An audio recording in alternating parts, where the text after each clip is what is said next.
তালা মারা আছে, কিসে খুলবো? ওইটাই ব্যবস্থা করতে হবে।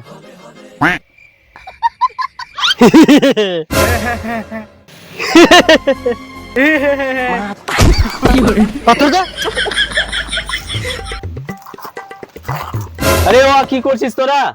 কিছু না গো দাদা, ওই তেল চুরি করছিলাম। বাপ রে, তোদের সাহস তো কম নাই, আমার সামনে তোরা তেল চুরি করছিস? লে তাও কর, দেখছি কিরকম তেল চুরি করিস, আমিও দেখি। পারবো না গো, তুমি সাইডে চলে যাও, আমি করে নিচ্ছি। কেন, আমি সামনে দেখলে কি অসুবিধা? বোকা পেয়েছো আমাদেরকে, তেল চুরি করবো তখন তুমি মারবা আমাদের। আরে মারবো না, তোরা চুরি কর না, আমি কিছু বলবো না, তোরা কর। সত্যি তো? চ।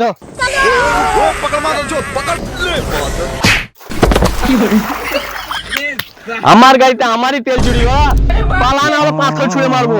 পালাবে না, আমাদের গাড়ে পাইপ ভরবে।